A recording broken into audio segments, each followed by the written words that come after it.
안녕하세요. 세상을 바꾸는 작지만 강한 흐름 채널 M&L의 밸류 크리에이터 김장길입니다. 오늘은 오랜만에 여러분께 창업의 지혜 코너로 인사를 드리게 됐습니다. 오늘 말씀드릴 내용은 초기 창업 패키지 발표 평가 길라잡이이고요. 초기 창업 패키지 서류 마감이 한 3주일 전에 끝났죠. 그리고 그 뒤에 원래는 한 2주일 정도 있다가 그 결과가 나와야 되기 때문에 보통 일정상으로는 저번 주쯤부터 제가 이 길라잡이 코너를 준비를 계속 하고 있었어요. 그런데 아무래도 좀 이번에 여러 가지 상황이 겹치게 되면서 좀 고민해야 될 부분이 좀 많았고요. 그 다음에 실제로 또 연휴가 같이 겹쳐 있다 보니까 그 서류 평가 자체가 좀 많이 늦어지는 것 같더라고요. 그래서 제가 들은 바로는 이제 어떤 주관기관은 어저께 결과가 나왔다는 것도 있고요. 어떤 기관은 아마 이번 주 중에 돼서 늦어도 이번 주말 혹은 다음 주 초까지는 아마 여러분께서 그 결과를 들으실 수 있을 거라고 생각을 합니다. 조금 이른감이 있기는 한데 그래도 보통 서류 평가 결과가 나오게 되면은요, 이번엔 아마 일주일 안에 바로 일정이 잡혀가지고 쫙쫙쫙쫙 진행이 될 것 같아요. 그래서 조금 이른감이 있지만 일단 미리 초기 창업 패키지 발표 평가 길라잡이에 대한 강좌를 진행하도록 하겠습니다. 이 강좌는 원래 한 번에 끝내려고 했었는데요. 이제 좀 담아내려는 내용이 많다 보니까 어쩔 수 없이 시간이 너무 길어지더라고요. 제가 분량을 보니까 30장이 넘어가는데요. 30장이 넘어가면은 제가 분명 한 3시간 할 거거든요. 그래서 좀 잘게 쪼개가지고 2부로 진행을 하고 그 이후에 여러분의 질의응답을 통해서 빨리빨리 그 필요한 부분들을 반영해서 일문일답 코너와 AS 코너를 진행하도록 하겠습니다. 자, 그럼 본강 잡으로 시작하겠습니다. 안녕하세요. 채널 M&L의 밸류 크리에이터 김장길입니다. 오늘은 2020년 5월 10일 화요일이고요. 이번에 오랜만에 창업의 지혜 코너 초기 창업 패키지 지원 사업 발표 평가 길라잡이 1부를 시작하도록 하겠습니다. 제가 1부, 2부로 이 강좌를 쪼개기는 했지만 실제로 아마 이번 주 안에 여러분께서 초기 창업 패키지 지원을 하셨던 분들이 만약에 서류 평가에 통과했다는 그런 이제 얘기를 듣게 되면은요, 실제로 발표 평가까지 준비할 수 있는 시간이 일주일에서 한 열흘 정도 이내밖에 없을 거예요. 그렇기 때문에 1부 마치고 2부도 바로 하루 이틀 안에 준비를 해서 바로 이어서 진행을 하도록 할 예정입니다. 자, 그럼 본 강좌 시작하겠습니다. 먼저 이 페이지는요, 제가 아마 발표평가 강좌를 한 두 번인가 세 번인가 올린 적이 있었는데요. 그때 항상 당구손님처럼 들어가던 내용이에요. 그렇기 때문에 뭐 이미 몇 번을 보셨던 분들이라면 이 페이지는 그냥 패스를 하셔도 좋을 것 같습니다. 일단 기본적으로 이제 이번에 뭐 예창이나 초창은 아니군요. 예비 창업 패키지 일반 분야에서 떨어지신 분들도 있어요. 안타깝게 떨어지신 분들이 있고, 뭐 뒤늦게 이제 제가 좀 얘기를 듣고 어떤 일이 있으나 좀 이제 피드백을 좀 받았었는데요.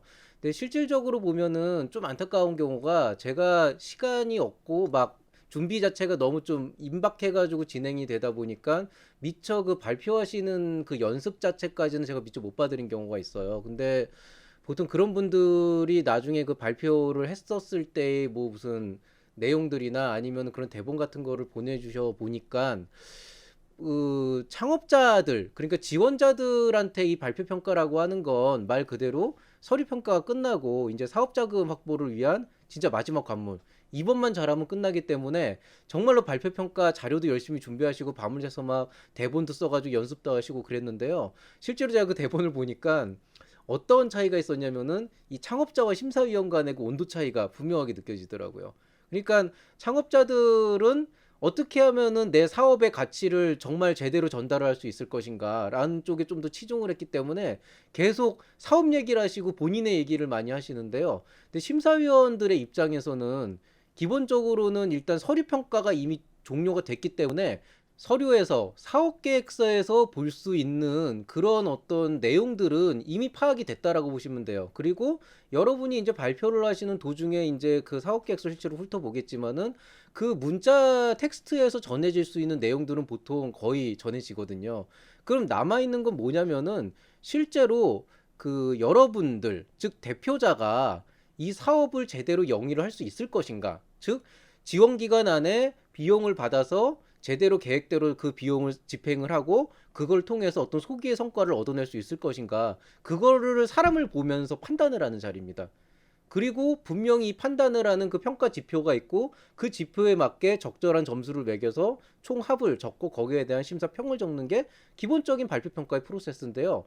근데 그냥 여러분 개인의 어떤 사업 아이템이 좋은 거다 이런 얘기만 계속 하시게 된다면은 사실 심사위원 입장에서는 그 내용보단 정작 평가를 해야 되는 그 항목에 대해서 구체적으로 딱 짚어가지고 내용을 정할 수가 없어요. 그래서 기본적으로는 좋은 아이템은 당연히 좋은 평가를 받는 건 기본이긴 하지만은 그 좀 듣는 이 온도 차이가 좀 상당히 크지 않을까 이런 느낌이 꽤 있었어요. 그래서 어떤 경우가 있었냐면은 발표 자료도 완벽하고 발표하는 방법도 완벽한데 늘 말씀드리는 매력적이지 않은, 즉 그 대표자 본인의 매력이 나오지 않은, 그러니까 조금 더 좀 노골적으로 말씀을 드리면 대표자가 다른 사람이었어도 다른 사람이 똑같은 자료로 발표를 했어도 그냥 좋은 발표였을 것 같은 그런 느낌이 좀 있더라고요. 그래서 그런 부분들을 실제 발표하실 때 좀 많이 고민을 해주셔야 돼요.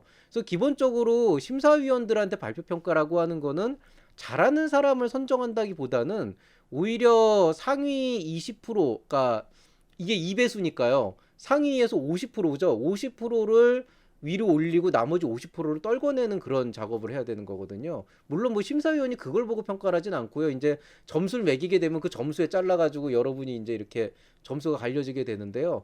그래도 어느 정도 심사위원들도 좀 그 베리에이션을 어느 정도 주면서 평가를 하게 됩니다. 그 뭐 예를 들어서 뭐 평균 정도 어느 정도에 맞춰서 몇 퍼센트 이상은 얼마를 주고 뭐 이런 게 좀 그래도 어느 정도 머릿속에는 있거든요. 그냥 왜냐 안 그러면은 다 그냥 10점을 전부 다 줄 수는 없잖아요. 그래서 그런 온도 차이가 있기 때문에 좀 요런 부분에 대해서 좀 주의를 하시면서 발표 평가를 진행을 하셔야 된다. 이런 말씀을 드리고 싶습니다. 그래서 여러분께서 이 발표 평가를 준비를 하실 때는요, 기본적으로 이 경쟁률이라고 하는 것과 실제 발표 현장에서 다른 지원자들과 어떤 식의 경쟁이 이루어지는지를 좀 이해를 하셔야 되는데요. 일단 첫 번째로 보시면은 뭐 초기 창업 패키지도 마찬가지지만은 대부분의 중소벤처기업부에서 하는 그런 지원 사업들 같은 경우에는요, 주관기관별 지원 규모가 있다 그랬을 때 서류 평가에서 일단 2배수 이상을 발표 평가 대상자로 선발을 합니다. 정확하게 2배수가 아니고 이상이라고 표현을 한 이유는요. 이게 동점자가 나왔을 경우에 한 명, 두 명 정도 더 들어갈 수는 있거든요. 그러면은 이거를 이제 어떻게 이해를 하시면 되냐면은요.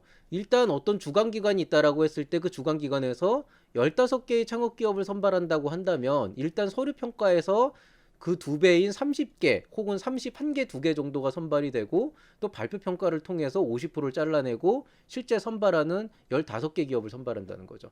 이건 어떤 의미냐면은 일단 서류평가를 통과를 하고 발표평가에 들어간 30개 기업 중에서 여러분이 15개 기업을 이겨야 간신히 꼴등으로 선정이 된다는, 즉 여러분이 15등을 하면 꼴등으로 간신히 선정이 되는 거예요. 그렇기 때문에 보통 경쟁률 2대1이다 그러면은 둘 중에 하나만 붙으면 돼. 그러니까 그냥 내 눈앞에 있는 저 팀이 경쟁자라고 생각을 하고 저기만 이기면 돼 이렇게 생각하시는데요. 실제로는 그게 아니고 둘 다 떨어질 수도 있고 둘 다 붙을 수도 있는 거예요. 만약에 어떤 주관 기관에서 23개의 창업 기업을 선발한다. 이거는 이제 여러분 그 공고문 보면 이미 그 선정 팀 수가 나와 있잖아요. 23개의 창업 기업을 선발한다 그러면 대략적으로 46개 기업 정도. 뭐 동점자가 나오면은 뭐 47개, 뭐 48개 이렇게 될 수가 있겠죠. 그런 기업을 선발하고 그 중에서 23개를 선발한다는 얘기고, 그 얘기는 건 무슨 얘기냐면은 여러분이 최소한 23개 이상의 기업을 이겨야 꼴등으로 선발이 될 수가 있다. 그런 거죠. 자, 그러면 제가 왜 이렇게 꼴등 얘기를 자꾸 하냐면은요. 기본적으로 이 학교에서 보통 등수를 쪼갤 때는요. 아주 잘하는 친구 있고 아주 못하는 성적이 안 나오는 친구들 있고 그 사이에 대체로 그냥 적정 수준으로 이렇게 등수가 갈려요. 그런데 통상적으로 초기 창업 패키지 같은 경우에 주관기관별로 경쟁률을 따져보면요, 뭐 거의 차이가 없습니다. 평균적으로 10대 1 정도가 나와요. 거의 대부분. 그러니까 뭐 어느 대학교에 가는 어느 기관에 평균적으로 10대 1 정도가 나오고요. 거기서 2배수를 뽑는다는 거는 상위 20%를 걸러낸 거기 때문에 만약에 여러분께서 어찌 됐건 간에 서류 평가에 통과했다는 얘기는 적어도 여러분이 80%보다는 더 위쪽에 있다. 상위 20% 안에 들어갔다는 그런 자부심은 있어도 됩니다. 문제는 이 상위 20%가 거의 비슷하다는 거예요. 통상적으로 우리가 어떤 평가를 한다 그러면은요, 거의 대부분이 표준 정규 분포를 그리게 돼 있거든요. 표준 정규 분포를 보면은 항상 n 플러스 2 시그마, 즉 상위에 이제 여기가 2.5%예요. 그리고 하위 2.5%, n-2 시그마, 요게 이제 하위 2.5%입니다. 그리고 이 가운데가 95%가 되죠. 그러면 통상적으로 이 2.5%, 2.5%를 걸러내고 나머지 95% 라인에 있는 이 중간 지역에 있는 사람들은 거의 대부분 비슷하거든요. 그러니까 무슨 얘기냐면은 아마 보통 30개 기업을 선발한다 혹은 46개 기업을 선발한다 그래서 대면 평가로 들어가는 상위 기업들을 보면은요. 그 중에서 그냥 절대적인 강자, 무조건 1등, 2등 하는 그 기업이 있어요. 그런 업체들은 어떤 업체냐고 물어보시는데요. 아주 간단합니다. 뭐 암치료제 만드는데, 뭐 신약 만드는데, 유전자로 뭐 하는데, 뭐 아니면 뭐 AI로 하는데 뭐 진짜 뭐 유명한 대학교에 뭐 컴공과 교수들로만 이루어진 듯다. 뭐 이런 식으로 그냥 딱 봐도 아 여기는 1등을 할 수밖에 없겠구나 정도로 정말 아예 성과부터 투자 레벨부터 아주 찜쪄 먹는 그런 집단들이 있어요. 그런 데가 한 개에서 두 개 정도는 반드시 있고요. 그 다음에 하위 2.5%는요, 뭐 일단 서류 평가를 붙긴 했는데 그래도 딴 데 대비해서 여기는 한번 보긴 하겠지만 큰 기대는 안 할 수밖에 없는. 그러니까 뭐 아무래도 그냥 다른 데 대비해가지고 굉장히 떨어지는 곳이 있는데요. 이런 상위 2.5%, 하위 2.5%는 기본적으로 올라가고 떨어진다고 보면 되고요. 문제는 나머지 95%예요. 여기 이 강좌를 들으시는 대다수의 분들은 이 95%에 속할 거고요. 각각 나름의 좋은 아이템을 가지고 있고 좋은 사업 계획을 갖고 있고 또 좋은 의지를 갖고 있지만은요. 외부 평가자의 입장에서 볼 때는요. 이 95%는 거의 비슷비슷합니다. 그러니까 아이템이 다를 뿐이지 사실은 우리가 뭐 김밥 만드는 그런 요식업하고 이 펜을 만드는 제조업하고 뭐 이런 마우스를 만드는 그런 뭐 전자 쪽하고 뭐 혹은 뭐 프로그래밍이라는 그런 플랫폼 사업하고 이렇게 갖다 놓고 나서 보면은요 정말 확 특출나게 보이지 않는 이상은 업종이 다른 거지 사실 그 우열을 가리기가 쉽지가 않아요. 그렇기 때문에 생각보다 이 경쟁률을 2배수 안에서 위에 상위 50% 안에 드는 게 쉽지는 않은 일이다라는 거를 꼭 주의를 하시고 그냥 이 사업은 좋은 사업이다라는 건 어필할 게 아니고 실제로 이 사업에 왜 선정이 돼서 지원 금액을 받아야 되는지 왜 이 지원 금액을 받으면 우리가 성장을 해서 더 큰 어떤 성과를 낼 수가 있는지 그런 부분들을 정말 정확하게 어필을 해주셔야 돼요. 그래야 진짜 그 뭐냐 2배수 중에 나머지 그 반을 이기고 여러분이 가까스로라도 선정이 돼서 지원 사업을 받을 수 있는 그런 기회를 잡을 수가 있는 겁니다. 다음 페이지를 진행하기 전에 이제 좀 몇 가지 사항을 알려드리면은요. 실제로 뭐 아시는 분은 아시겠지만 제가 소속되어 있는 기관의 이제 상위 기관이죠. 이제 제가 소속되어 있는 곳에서도 초기 창업 패키지를 주관하고 있고요. 뭐 작년과 다를 바 없이 저한테도 평가 요청이 들어왔습니다. 평가 요청이 들어왔는데 저는 서류 평가하고 대면 평가 모두 다 빠지기로 했어요. 그 이유는 왜 그러냐면은 지금 이렇게 유튜브를 시작하고 또 많은 분들의 Q&A를 받으면서 상담을 진행하게 되면서 아무래도 우리 쪽으로 지원하신 분들도 있을 수도 있고요. 그 다음에 뭐 다른 쪽이 지원한다고 하셔도 뭐 기본적으로 저는 뭐 평가 들어가서 뭐 아는 사람이 나왔다고 점수 더 주고 그러진 않거든요. 그냥 발표 못하면 그냥 까요.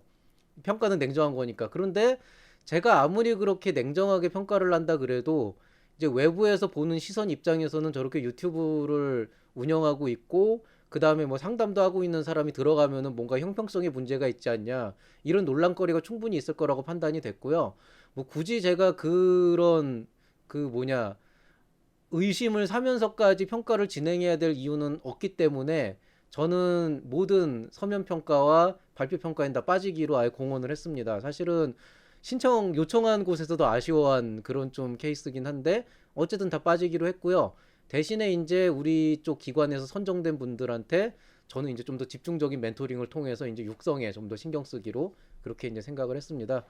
자, 어쨌든 그런 이유로 제가 지금 현재 초기 창업 패키지 발표 평가가 어디까지 진행됐고 세부적으로 어떻게 돼 있는지를 아는 거는 이제 내부 기밀로 받은 게 없기 때문에 뭐 제가 뭐 지금 여기에서 막 여러분한테 미리 뭐 팁을 알려드리고 할 수는 없지만 그래도 이제 어저께 다행히 몇몇 그 기관에서 그 서류평가 발표가 나오면서 저한테 들어온 정보들은 있어요. 그걸 바탕으로 말씀을 드릴 겁니다. 근데 그 전에 일단은 일반적으로 공통적으로 모든 발표 평가에서 여러분이 주의하셔야 될 점을 먼저 언급을 해드릴게요.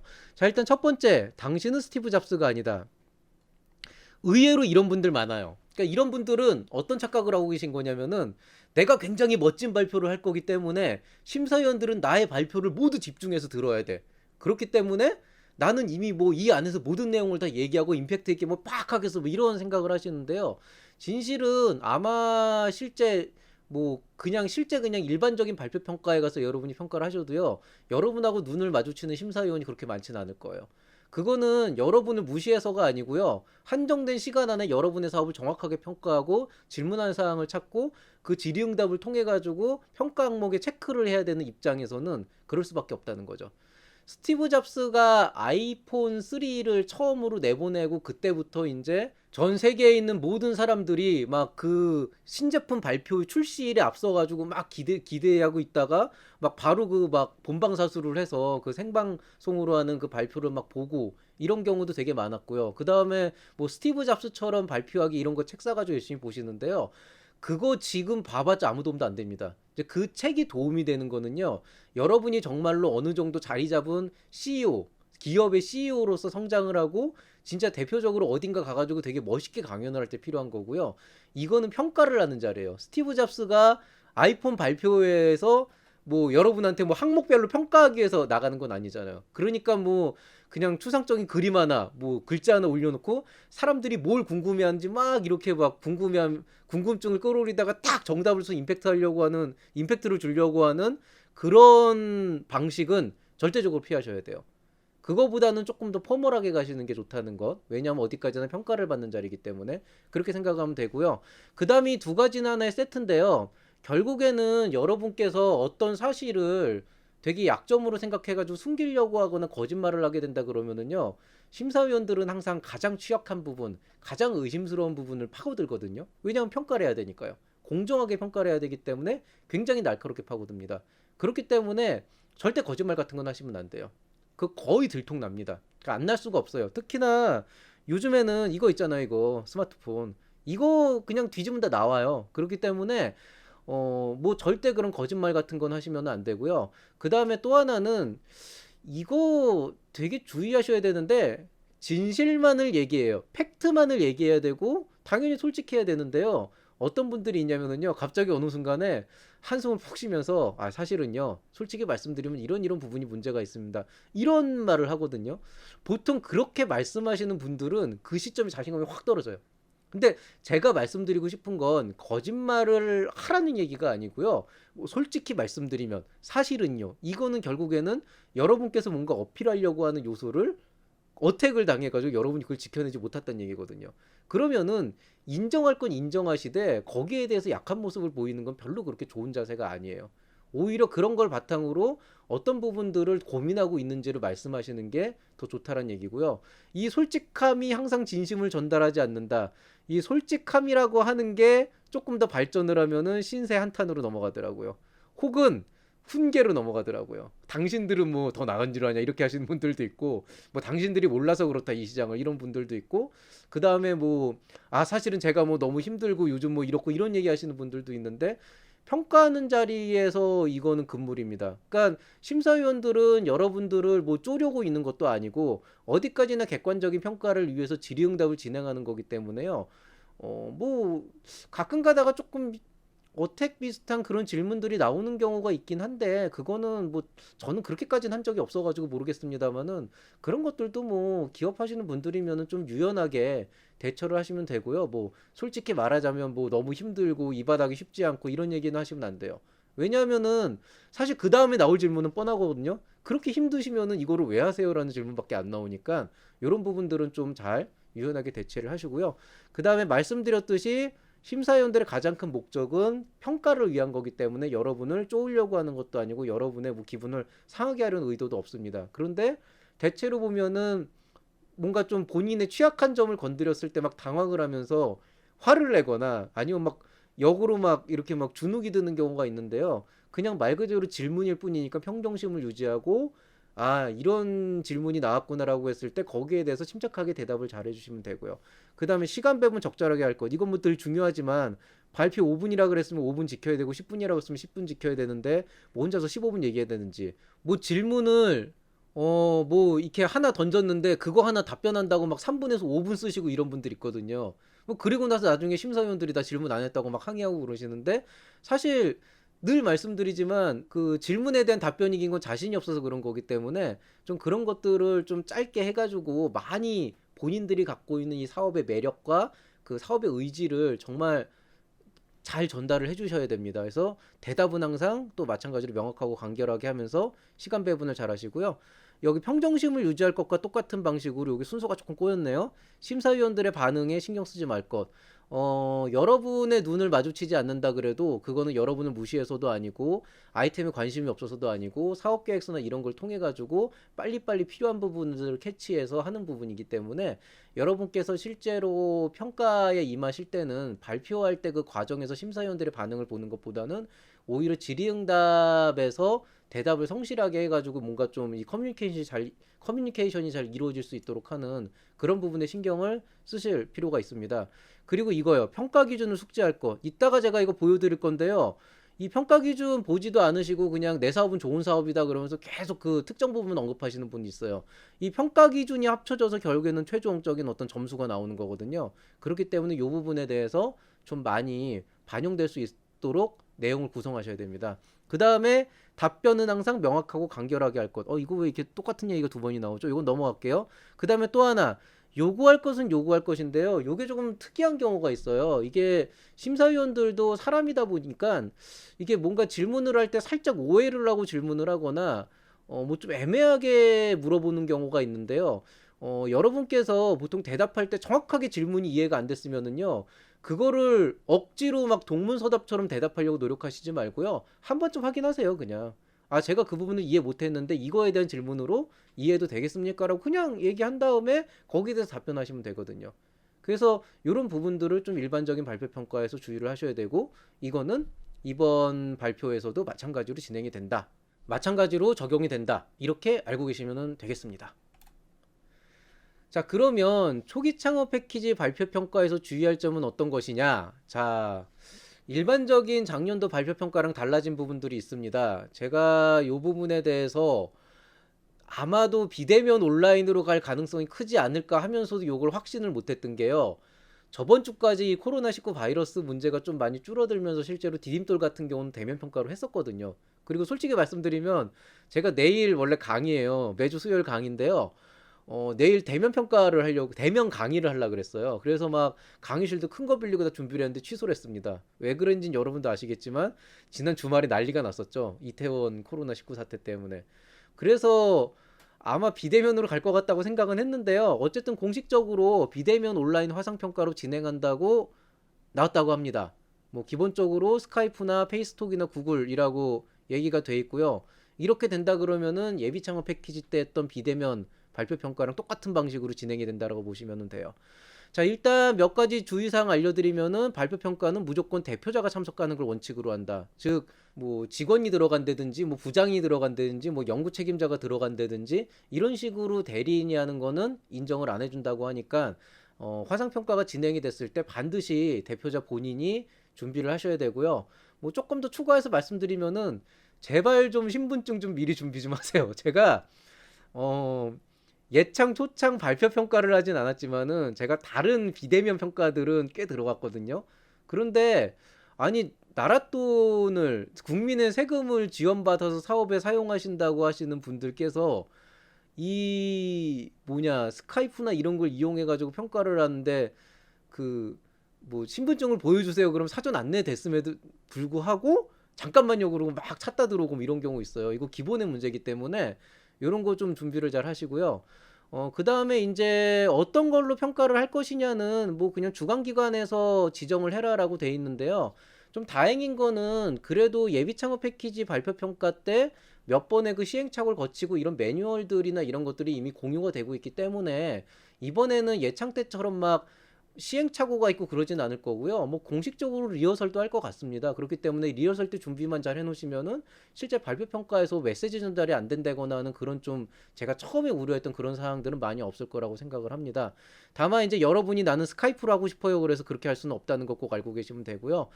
2019년도에는 팀당 15분 내 발표 질의응답이라고 해서 통상적으로 5분 정도 발표를 한 다음에 10분 정도 질의응답을 했었어요. 근데 이번 올해에는 뭐 예비 창업 패키지랑 조금 다르게 발표 10분, 질의응답 10분을 기본으로 하는 것 같습니다. 아무래도 좀 그 창업 기업들이 발표를 하는 부분이다 보니까 아이디어 기반으로 얘기하는 것보다는 좀 더 구체적인 내용들을 설명할 필요가 있겠죠. 그래서 발표 시간이 조금 길어진 것 같은데요.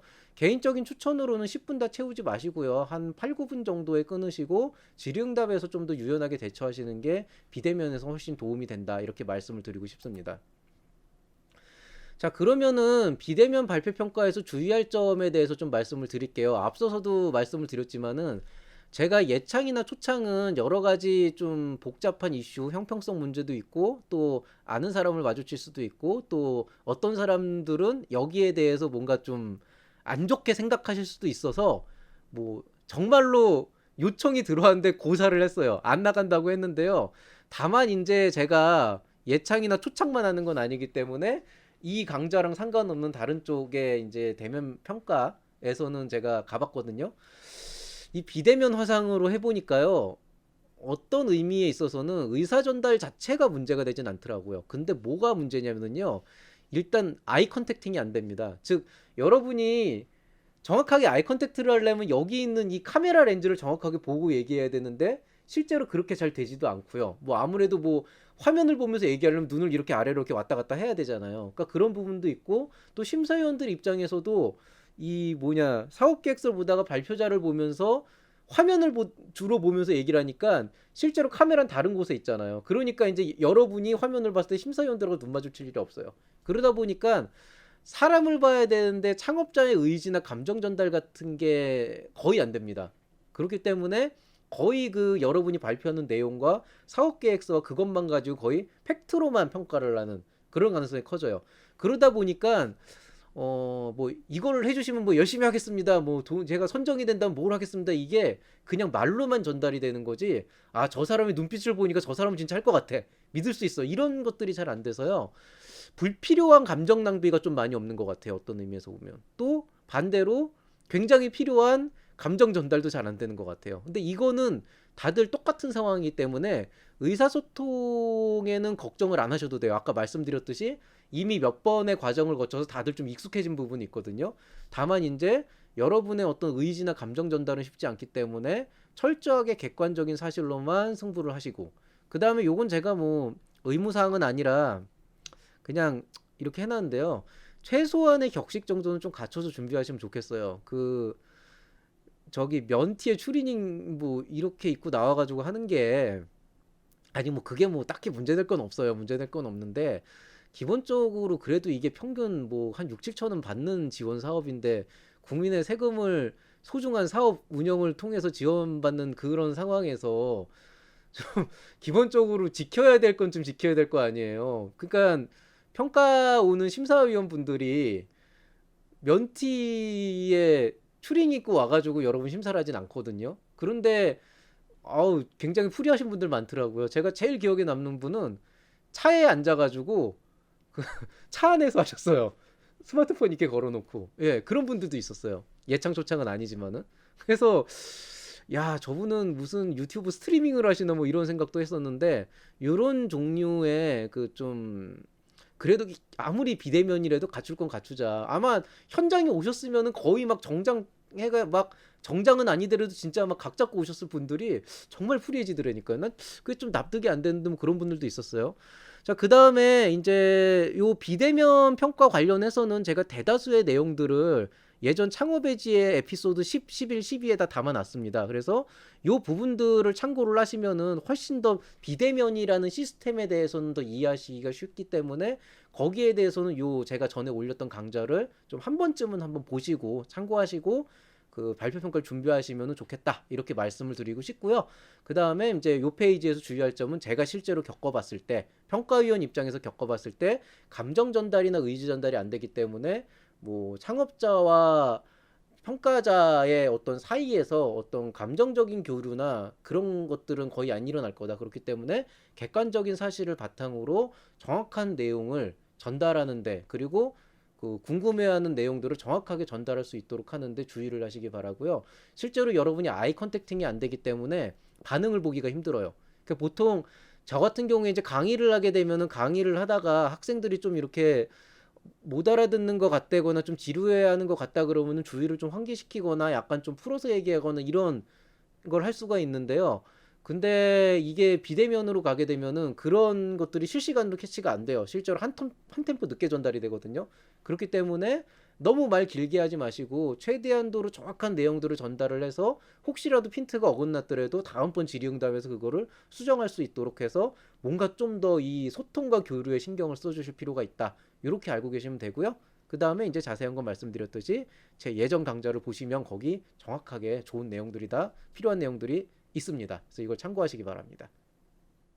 그리고 여러분께서 이제 사업 계획서를 이미 내셨잖아요. 근데 내시고 나서도 한 2, 3주 동안 그것들을 다시 들여다보거나 아니면 발표 자료를 준비하거나 아니면 그 사이에 뭔가 좀 새로운 활동을 하시면서 뒤늦게 이제 사업 계획서에서 어떤 부분이 빠져 있다거나 혹은 그런 분들도 있긴 있었어요. 이제 뒤늦게 미처 이제 제자 중에 몇몇이 미처 이제 그 사업 계획서에는 못 담고 그냥 급하게 내고 나서 이후에서 저한테 연락해가지고, 아니 교수님 이거 너무 늦었는데요. 일단 급해서 냈습니다. 그러고 뒤늦게 참고해달 좀 봐달라고 보내주시는 경우가 있는데, 그럴 때 이게 좀 빠진 부분들이 꽤 있거든요. 일단 사업 계획서에서 빠졌다라고 해서 뒤늦게 보완이 필요하다고 하면은요, 보완은 무조건 해야 돼요. 예. 보완은 무조건 해야 되고, 어떻게 해야 되냐? 늘 말씀드리듯이 영혼까지 끌어 모아서 보완을 하셔야 되는데요. 근데 원래 모든 평가는요, 처음에 냈던 사업 계획서를 기반으로 해서 이루어집니다. 예를 들어서 아주 극단적인 사례를 보면, 여러분이 사업 계획서에 나는 사업화 자금을 5천만 원으로 산정했습니다 하고 냈는데 발표 자료에서 아 지금 보니까 1억이 필요합니다 그러면은 그거는 인정하기 힘들어요. 왜냐면은 알고 보니까 1억이었어요. 이거는 별로 의미가 없거든요. 사업 계획서 처음 낸 게 제일 마지막까지 남아있는 일종의 증빙 자료 역할도 하기 때문에 발표 자료의 보완에는 명백한 한계가 존재를 합니다. 그렇기 때문에 완전히 막 그 사업 계획서에서 근간을 털어버리는 내용을 발표 자료에 담는다고 하면은요, 오히려 엄청난 괴리감이 생기면서 도대체 이거를 평가하는데 이딴 얘기를 하고 있는 상황이 되다 보니까 그냥 그거는 이사업 계획서로 평가를 해야 되는데 다른 내용을 얘기했기 때문에 그냥 점수가 이두저도 아니게 돼가지고 박살이 나버리는 그런 경우가 생길 거예요. 이건 100% 생겨요. 그렇기 때문에 아 사업 계획서 냈을 땐 그랬는데 지금 보니까 다르네요. 이런 식으로는 안 되고요. 최대한도로 사업 계획서를 기준으로 얘기를 하되 정말 뒤늦게 보완이 되어야 될 상황이나 조금 수정될 내용이 있다고 한다면 그런 것들을 좀 미리 명확하게, 혹은 질의응답에 나왔을 때라도 명확하게 아 그 당시에는 이렇게 했는데 이 부분에서 이 부분에 약간 오타가 있었습니다. 표현에 오류가 있었습니다라고 얘기를 명시를 한 다음에 이 부분은 이렇게 풀어나갈 것이고 이런 부분은 이렇게 해서 보완해 왔습니다라고 얘기를 해서 전체 스토리 안에서 그 보완하는 내용을 이렇게 좀 녹여내가지고 하나의 일관된 스토리를 만드셔야죠.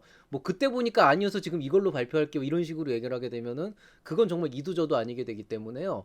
사업계획서를 항상 기준으로 발표를 하셔야 된다. 요거를 머릿속에 두고 발표를 준비하셔야 됩니다. 자, 그럼 지금부터 본격적인 발표 자료 구성을 한번 시작을 해보겠습니다. 자, 사전에 말씀드리고 싶은 거는요, 저는 발표 자료 예시를 들어드리진 않을 거예요. 그리고 뭐 사실 발표 자료 구성도 여기다 넣기는 했지만은 이거야 정부 지원 사업을 처음 하시는 분들이 어떻게 해야 될지 모르는 상황에서 조금이라도 어떤 가이드라인이 필요할 것 같아서 예시를 들어드리는 거고요. 실제로는 여러분께서 여러분의 스토리를 가장 자연스럽게 말할 수 있는 방식으로 가시면 돼요. 즉, 제가 말씀드리는 예시대로 하지 않으셔도 굉장히 좋은 발표가 되고요. 오히려 제가 말씀드린 대로 해왔던 제자들이 제가 연습하는 거 보고 다 뜯어고친 경우도 있어요. 너는 이렇게 하면 안 된다고. 즉 본인의 그 스타일이라는 게 있어요. 그 매력이 살아나지 않으면 그 발표는 진짜 반쪽짜리 발표가 되거든요. 그렇기 때문에 그런 부분들은 꼭 머릿속에 두시고요. 그렇지만 아주 보편적인 선에서 발표 자료 구성을 말씀을 드리겠습니다. 통상적으로는 이래요. 그냥 먼저 사업 개요가 먼저 들어가야 되고요. 그 다음에 이제 문제인식이라고 해서 뭐 개발 동기와 필요성, 그 다음에 실현 가능성 해가지고 이제 개발 방안과 요구사항 대응 방안, 성장 전략, 팀 구성 뭐 이런 식으로 진행을 해주시면 되는데요. 아마 이거 그냥 딱 보신 분들이 처음 딱 드는 생각이 뭐냐면은 아, 저 인간이 지금 뭔가 좀 사기치는 거 아닌가 그런 생각을 하실 수도 있어요. 왜냐면은 이 발표 자료 구성이라고 하는 요 항목들은요. 초기 창업 패키지 지원 사업 계획서를 쓰셨던 분들이면은 누구나 다 익숙하실 거예요. 왜냐면 이거는 사업 계획서에 있는 그 목차 그대로거든요. 근데 제가 왜 이 목차를 그대로 나타냈는지는 조금 이따 설명을 드리겠지만은 일단 결론부터 말씀을 하면은요. 특별한 발표 전략이 없다면 사업 계획서 유사한 구성으로 만드는 것이 좋습니다. 이유가 있어요. 왜냐하면 기본적으로 심사위원들이 평가를 하는 흐름도 그 흐름을 따라서 구성을 할 것이고 어쨌든 사업계획서를 보면서 여러분 발표를 같이 볼 거기 때문에 사업계획서가 앞에서부터 개요, 문제인식, 가능성, 성장 전략, 팀 구성 이렇게 가잖아요. 그러면은 발표 자료도 그 순서로 간다 그러면은 귀로 들으면서 이제 사업계획서 볼 수가 있으니까 조금 더 받아들이는 부분이 빨라지겠죠. 근데 이제 이렇게 설명을 해드리면은 어떤 분들은 아니 그럴 거면 그냥 사업계획서만 보여주면 되지 못하러 발표를 하냐 그러는데요. 제가 말씀드리고 싶은 건 똑같은 내용으로 작성하라는 게 아니고요. 기본적으로 제가 구성이라고 말씀드렸지만은 좀 더 정확하게는 흐름이라는 거죠. 즉 어차피 여러분이 7페이지 내외라고 하는 그 한정된 사업계획서 안에서 여러분이 말하고 싶은 내용을 아마 다 표현을 못했을 거예요. 그리고 어떤 분들은 이번에는 권장이었으니까 한 열 몇 페이지 쓰신 분도 있겠죠. 그러면은 심사위원들이 그것들을 하나하나 문자 하나하나 조사 하나하나 읽어보진 않기 때문에 여러분은 어쨌든 그 흐름 안에서 필요한 핵심 내용들을 정확하게 전달을 해야 되는 거예요. 보완해야 될 사항까지. 그럴 거면은 막 처음에 팀원 들어갔다가 그 다음에 막 뭐 성장 전략 들어갔다 갑자기 문제인식 나고 이렇게 뒤죽박죽을 해버리면은 심사위원들은 이 순서대로 사업계획서를 보는데 여러분들은 이 뭐냐 여러분 말하기 편한 대로 그냥 막 뒤죽박죽 엉켜버리게 되면은 오히려 그 전달력이 떨어질 수가 있거든요. 그러니까 발표 자료를 구성할 때는요 그냥 무난하게 하는 방법은 똑같은 구성을 가는 게 좋습니다. 그 이유가 하나가 더 있는데요. 실제로 이거는 여러분 그 초기 창업 패키지 지원 사업 공고문에 나와 있어요. 발표 평가 항목이 딱 이렇게 나와 있거든요. 문제 인식, 실현 가능성, 선장 전략, 기업 구성. 그리고 이 평가 내용 이렇게 있잖아요. 이거는 여러분 평가표가 이렇게 실제로 짜여요. 평가표는 여기에 뭐가 하나 더 들어가냐면은요. 여기에 이제 그 어떻게 되냐. 여기 이렇게 항목 이렇게 표가 하나 더 있어요. 아, 제가 그림을 잘 못 그려가지고 이렇게 표가 하나 더 있어가지고 여기에 이제 배점 들어갑니다. 배점에서 여기 총점 100점 이렇게 나오면은 뭐 여기에 뭐 10점, 15점, 20점 이런 식으로 들어가겠죠. 그러니까 각각에 대해서 평가를 해야 되는데 이렇게 평가를 하게 된다라고 하게 되면은 어쨌든 여러분이 개발 동기 얘기할 때 아 대충 몇 점, 그 다음에 목적 얘기할 때 대충 몇 점 이렇게 왁구를 잡을 수가 있는데 만약에 여러분이 뭐 갑자기 뭐 사회적 가치 실현 계획 먼저 했다가 이거 얘기했다 그러면은요 평가자 입장에서는 여러분 얘기를 다 들은 다음에 사업 계획서를 다 검토한 다음에 나중에 스스로 생각해가지고 점수를 매겨야 되거든요. 그러면은 그게 딱히 문제가 되진 않을 거예요. 어쨌든 평가는 제대로 하려고 노력을 하겠지만은 아무래도 효율성 부분에선 굉장히 많이 떨어지게 된다는 그런 이제 문제가 생기게 되는 거죠. 그래서 여러분 자유롭게 편한 대로 임팩트 있게 발표를 구성을 하되 너무 그렇게 확 튀게 앞뒤를 바꿔버리면서 막 진짜 너무 이렇게 개성적인 그런 발표를 구성하는 것은 오히려 역효과가 날 수 있다는 사실을 염두에 두시기 바라겠습니다. 자, 그러면은 뭐 그냥 뭐 똑같이 해라라고 끝나냐? 그럼 그렇진 않고요. 그럼 그 실제로 발표 자료의 구성이라고 했는데 여러분한테 주어진 시간은 10분입니다. 그러면은 이 10분이라는 한정된 시간 안에서 어떻게 하면 여러분 사업 아이템의 매력을 제대로 보여줄 수 있을 것인가 라고 하게 된다 그러면은 역시 거기에 대해서도 뭔가 좀 포인트를 잡아야 될 부분이 있겠죠. 이 0, 1, 2, 3, 4라고 하는 제가 통상적으로 추천하는 일반적인 흐름 안에서 굳이 여러분이 정말로 그 안에서도 특별히 강조해야 될 내용이 있다 그러면은요. 당연히 첫 번째 여러분 사업 아이템이 어떤 것인지 그 개요를 가장 명확하게 보여주셔야 되는 거고요. 그 다음에 이 제품이 왜 필요한가 개발 동기는 생각보다는 조금 더 파악하기가 쉬워요. 왜냐면은 필요성이 나오면 이미 개발 동기 거기 녹여 나거든요. 늘 말씀드리지만은 이런 볼펜 같은 걸 만들겠다고 했다면 뭔가 새로운 필기기호에 대한 수요가 있기 때문 아니겠어요? 그렇기 때문에 필요성 부분이 제대로 언급이 된다 그러면 개발 동기 쪽은 상대적으로 조금 시간 배분이 줄어들어도 상관은 없어요. 다만 이제 이게 절대적이진 않은 게요. 만약에 여러분이 공략하려고 하는 시장이 일반인들한테는 되게 생소한 시장이다. 뭐 예를 들어서 뭐 어떤 게 좋을래나요? 뭐 좀 흔치 않은 시장들 제 주변에 있는 걸로 따져보면은 어떤 걸로 할까요? 뭐 이런 게 좋겠네요. 그러니까 이런 측정 기구?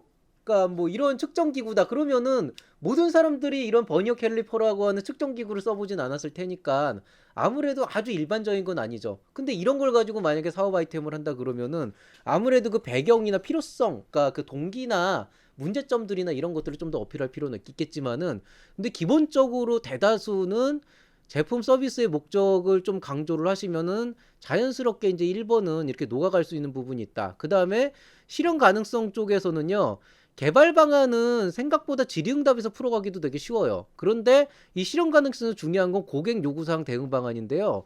이게 이 안에 실제로 들어가 보시면 이제 차별성이라고 하는 부분이 여기서 나오게 돼 있고요. 그 다음에 여기에 또 뭐가 들어가 있냐면 기업 성과가 있어요. 그러니까 무슨 얘기냐면은 여러분이 이미 기창업 기업이기 때문에 지난 시간 동안 기업 활동을 어떻게 해왔나?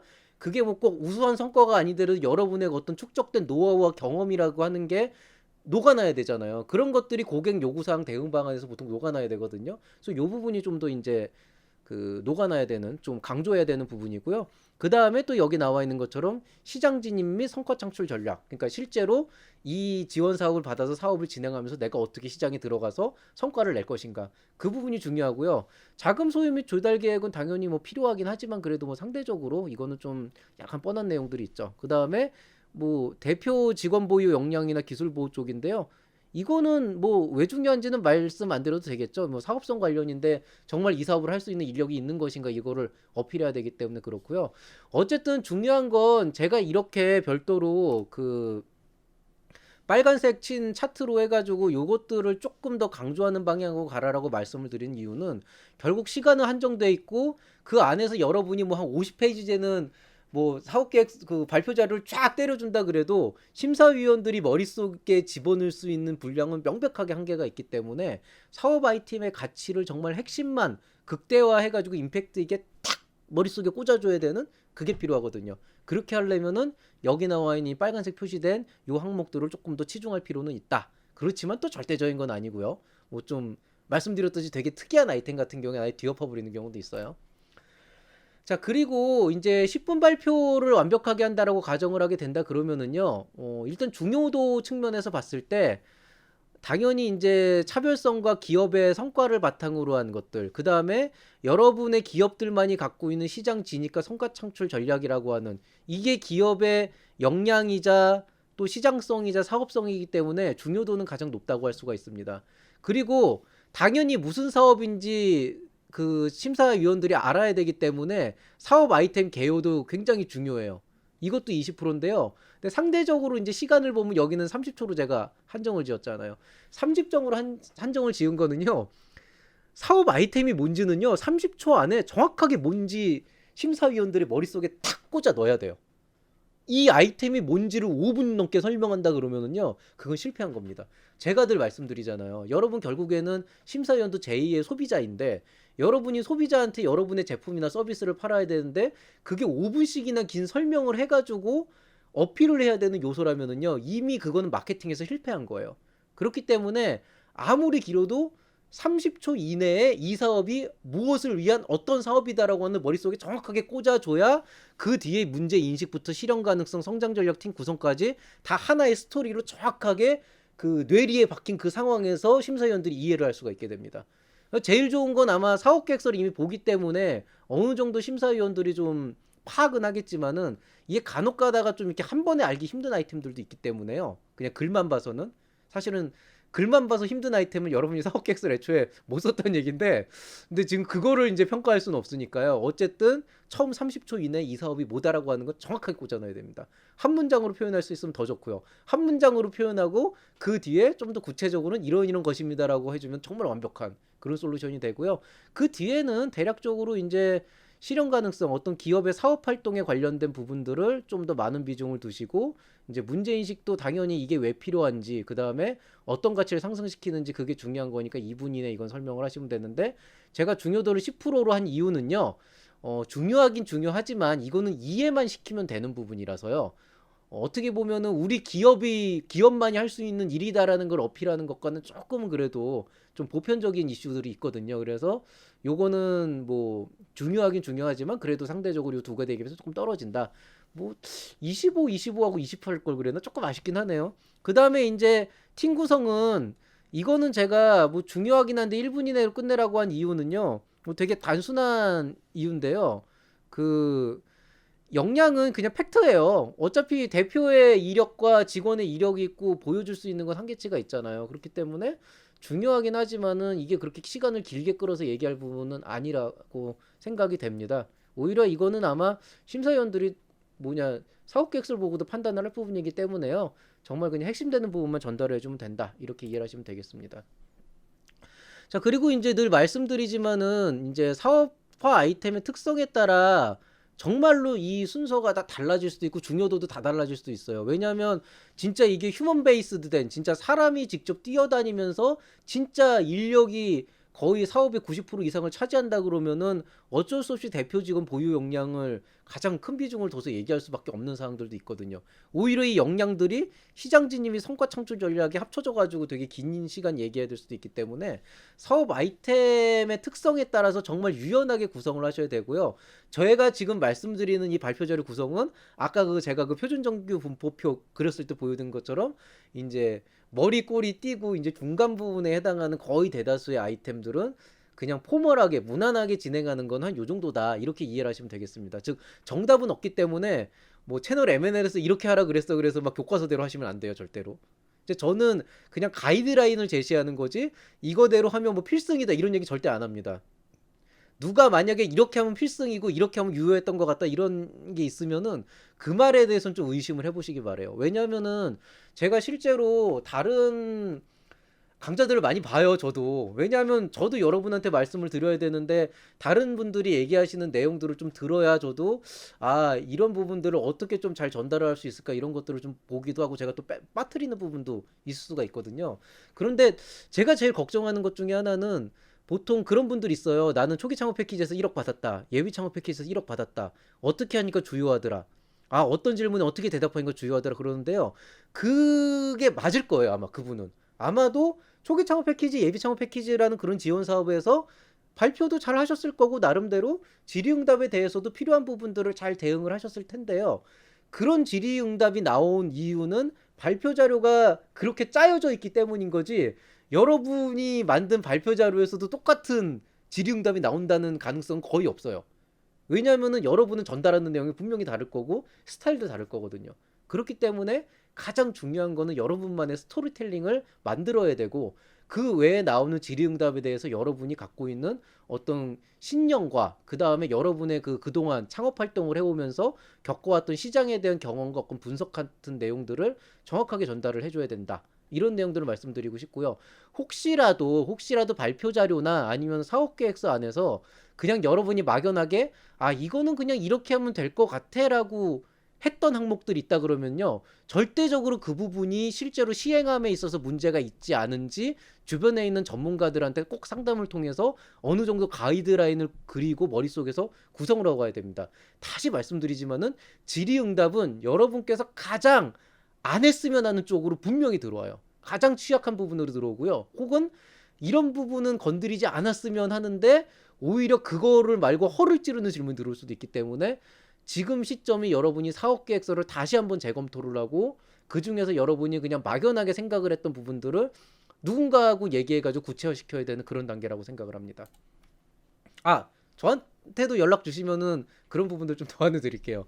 자, 그 다음에 발표 분량은 이제 10분이잖아요. 보통 10분이면은 저는 추천하는 게 1분당 평균 1.5페이지. 그래서 표지하고 제일 마지막에 뭐 감사합니다 Q&A 그런 거 빼고 통상적으로 15페이지에서 한 20페이지 정도 범위로 구성하는 걸 추천을 합니다. 그리고 이번엔 특히나 20페이지는 안 넣는 게 좋을 거예요. 왜냐면은 비대면 화상으로 진행될 경우에는 그 타임렉이 분명히 생기거든요. 그러면 여러분이 1페이지 얘기하고 2페이지 할 때 그 넘어가는 시간차가 쫙쫙쫙쫙 밀리게 돼요. 그만큼 시간이 또 소요가 되기 때문에 좀 불리한 부분이 있고요. 그렇기 때문에 발표하고 하고 싶은 얘기가 많다고 하더라도 다시 말씀드리지만 정말 중요한 내용만 핵심적으로 딱 전달하고요. 나머지 필요한 부분들은 어펜딕스, 부록으로 구성해가지고 뒤쪽에다 집어넣으세요. 여긴 뭐 30페이지가 넣건 40페이지가 됐건 전혀 상관없습니다. 왜냐하면 어차피 심사위원들이 모르거나 이해가 안 되는 부분들은 질문을 할 거 아니에요. 또 확인하고 싶은 부분들은 질문을 할 거기 때문에 그런 미흡한 부분들을 부록에서 다 준비를 했다 탁탁탁탁 준비된 사람들은 보여주면 그게 훨씬 더 효과적이거든요. 그렇기 때문에 주요 발표 슬라이드 자체는 절대 조금 모자른 10분을 목적으로 해가지고 저는 개인적으로 진짜 20페이지도 많다고 생각해요. 한 17페이지 정도가 딱 적정선인데 어쨌든 15페이지에서 뭐 17페이지 그 정도로 구성하고요. 이거보다 작으면 또 너무 좀 없어 보이긴 하니까 그래도 한 15페이지 정도 채우시는 거는 뭐 개인적으로는 추천을 합니다.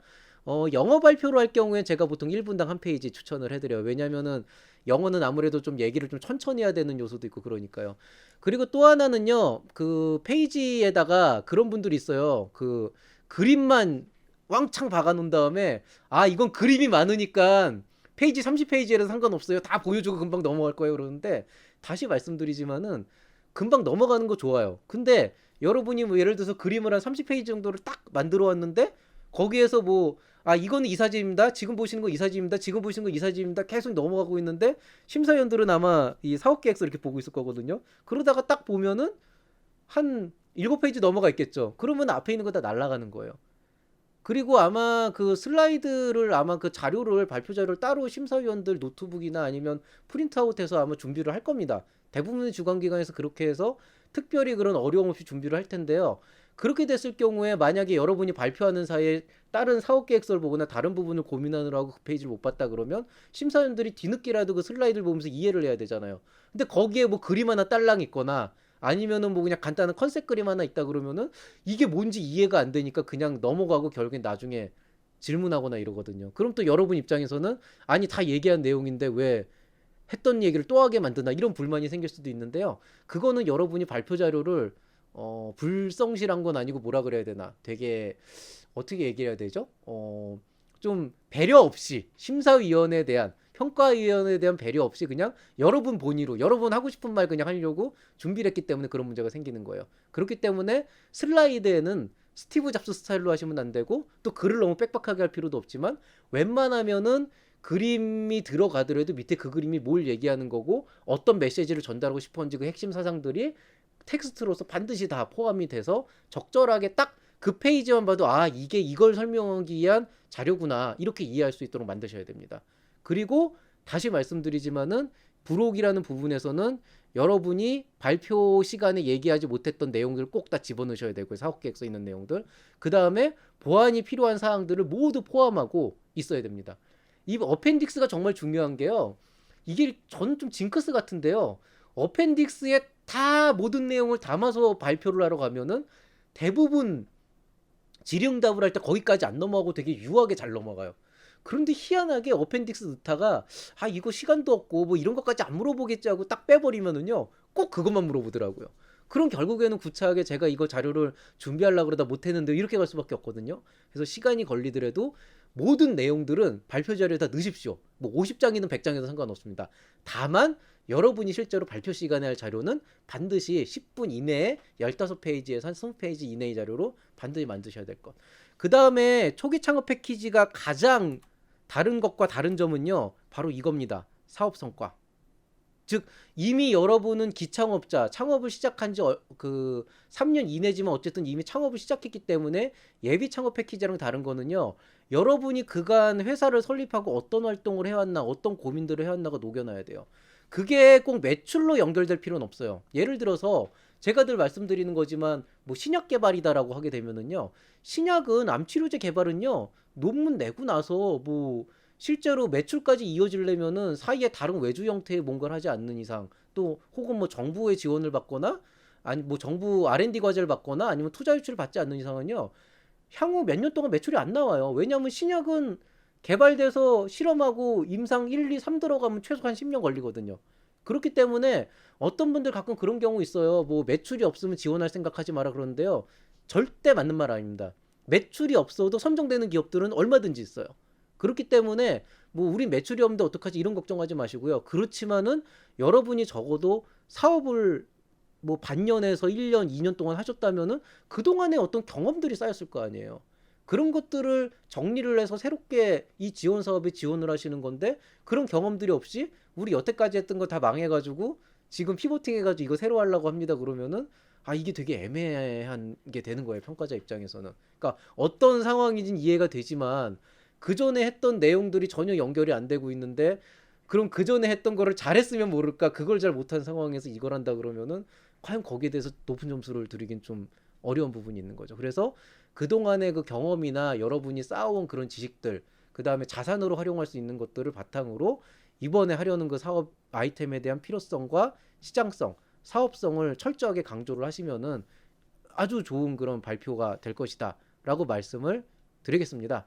그리고 한 가지만 더 추가를 하자면은요, 그런 질문이 한번 있었어요. 그러니까 나는 창업을 시작한 지 사실 아직 6개월밖에 안 됐다. 그러니까 예비 창업 패키지는 못 받는 상황인데, 그래서 초기 창업을 집어넣지만 아직 6개월밖에 안 됐기 때문에 그거를 정상 참작해서 평가가 이루어지지 않겠느냐 그러는데요. 그렇지는 않아요. 그러니까 무슨 말씀이냐면요. 평가는 여러분들이 1년을 했냐, 2년을 했냐, 3년을 했냐, 그걸 가지고 뭐, 이 사람은 반년밖에 안 됐는데 요만큼만 했으니까 뭐, 이건 봐주자. 이런 식의 평가가 이루어지진 않는데요. 근데 이런 건 있어요. 이제 기업 설립한 지 2년 반에서 3년이 다 돼가고 있는데, 그 와중에 나와 있는 성과라고 하는 게 정말 정말 무슨 뭐 매출까지는 아니더라도 정말 작은 수준이다. 뭐 한 1년차 기업보다도 못하다 그러면은 그 부분에 대해서는 아무래도 좀 좋은 평가를 받기가 어렵겠죠.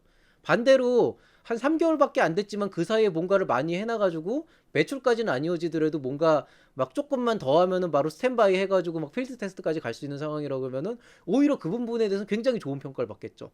그러니까 이런 개념으로 생각을 하셔야지 뭐 1년짜리 1년 된 기업은 2년 된 기업보다 조금 뭐 봐줘서 평가를 좋게 줄 것이다 이런 개념은 아니에요. 그렇다고 뭐 3년 된 기업은 뭐 점수를 덜 받을 것이다 이런 건 아니고요. 상대적으로 뭐 얘기했듯이 2년 된 기업은 그만큼의 관록을 보여주긴 해야 된다는 거. 근데 그런 것들이 안 나오게 된다 그러면은 아무래도 1년 차보다는 조금 평가하는 부분에서 불이익은 조금 있을 수가 있다. 그런 걸로 아시면 되고요. 뭐 난 1개월밖에 안 됐으니까 예비 창업이나 다름없으니까 뭐 봐주겠지 이런 거는 아닙니다. 그런 기준으로 하지는 않는다는 걸 좀 알고 계시면 좋겠습니다. 자, 오늘 강의는 여기에서 마치도록 하겠습니다. 지금 조금 아쉬울 거예요. 아, 이게 본격적으로 각 페이지별로 어떻게 구성되는지 그 내용을 아마 알고 싶어 하실 텐데요. 말씀드렸듯이 제가 그것까지 발표자를 다 만들어 보니까 30페이지가 넘어갔어요. 그래서 아마도 시간이 굉장히 오래 걸릴 것 같아서 오늘은 제가 여기서 한번 끊고요. 바로 이제 근데 그 뒤에 있는 자료가 제가 이미 준비가 돼 있거든요. 그래서 그 자료를 가지고 바로 2부를 찍어가지고 하루, 빠르면 하루, 늦으면 이틀 내, 즉 내일이나 모레 안에 제가 다시 2부를 만들어서 올리도록 하겠습니다. 자, 그리고 이제 늘 이때쯤 되면은 끊이지 않는 저희 Q&A 창구에 대한 소개입니다. 자, 늘 말씀드리지만은 본 강의의 강의 자료가 필요하시거나 기타 문의사항이 있을 경우에 저희 Q&A 창구 이 링크를 찍어주셔도 되고요. 아니면 여기 있는 그 QR코드를 바로 지금 휴대폰으로 찍어가지고 들어오셔도 됩니다.